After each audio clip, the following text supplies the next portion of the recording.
In this presentation, we are going to see about the introduction of airplane design. These are some of the topics we are going to cover in this presentation. Classification of airplanes based on configuration, factors affecting configuration, purpose and scope of airplane design, and merits of different plane layouts. First is the classification of airplane based on configuration. Under that, it is classified into 4 categories: based on wing, based on fuselage, based on horizontal stabilizer, based on number of engines and their locations. The first is the classification of airplanes based on wing configuration. Under that, it is based on following features of the configuration, that is shape, number and position of wing, type of fuselage, location of horizontal tail, location of number of engines.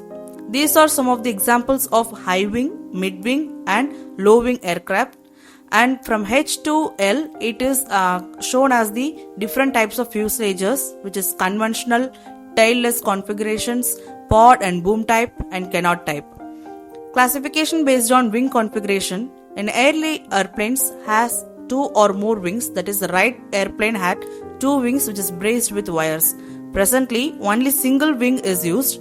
These airplanes are called monoplanes. When the wing is supported by the struts, the airplane is called semi-cantilever monoplane. Depends on the location of the wing on the fuselage. The airplane is called a high wing, mid wing and low wing. This is the Wright brother airplane. Next is the classification based on fuselage. Generally, airplanes have a single fuselage with wing and tail surfaces which is mounted on the fuselage. In some cases, the fuselage is in the form of a pod. In such a case, the horizontal tail is placed between the 2 booms which emanates from the wings. These airplanes generally have 2 vertical tails located on the booms. The booms will provide a required tail arm for the tail surfaces.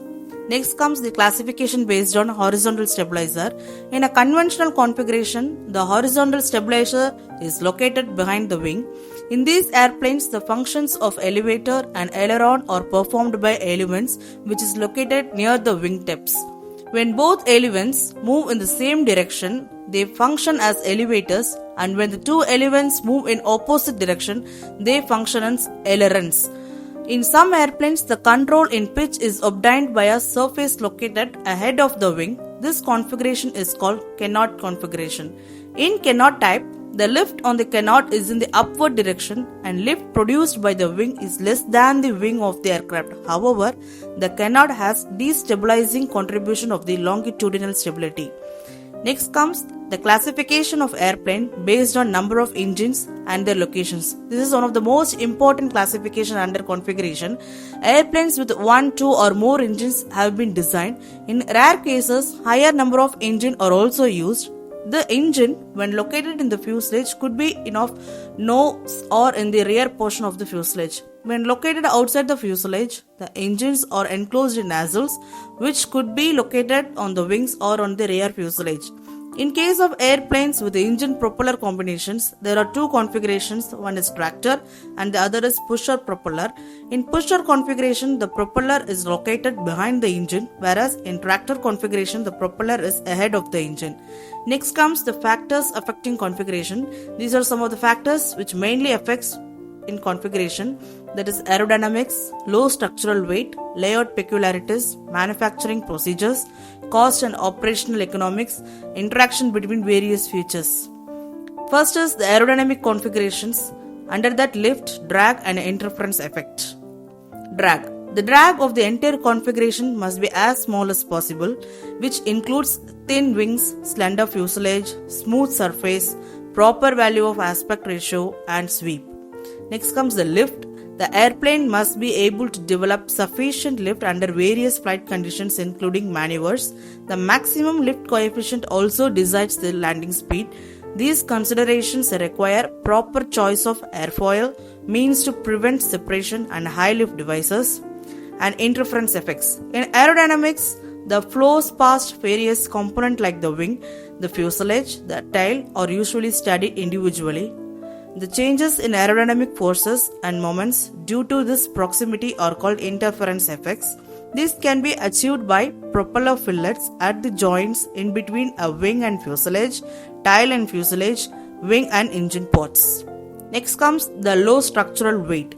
The weight of the aircraft should be as low as possible, which implies the use of high strength to weight ratio material, aerofoil with a high thickness ratio, wing with low aspect ratio, and also relieve loads and etc. The airplanes must be strong enough to take all permissible flight loads and stiff enough to avoid instabilities like divergence, aileron reversal, and flutter. Next comes the layout peculiarities. The specific function of the airplane often decides its shape. For example, the fuselage of a cargo airplane generally has a rectangular cross-section and a large cargo door. The height of the fuselage floor should be appropriate for quick loading and unloading. Next comes the cost and operational economics. The total operating cost can be evaluated as the sum of direct operating costs, that is DOC, and indirect operating costs, that is IOC. The DOC relates to the cost of hourly operation of the airplane, that is cost of fuel, lubricants, maintenance, overhaul, replacement of parts for airframe and engine. And IOC relates to crew cost, insurance cost, depreciation of airplane and ground equipment, hangar rental, landing charges and overheads.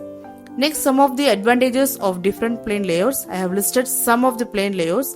First is tailless and flying wing design, which is a small reduction of number of non-lifting surfaces, small structural weight, large thickness at the root of the wing. Next is the canard design. In canard design, the wing weight is lesser than the conventional aircraft wing. At low speeds, the horizontal tail stalls first and automatically sets the airplane to a smaller angle of attack. Here, the wing stall is very difficult. When the Mach number increases, the static stability of the canard also increases. Next comes high wing design. In this, it has increased lateral stability.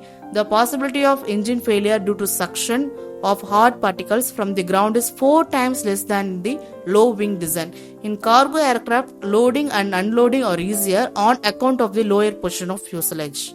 Thank you.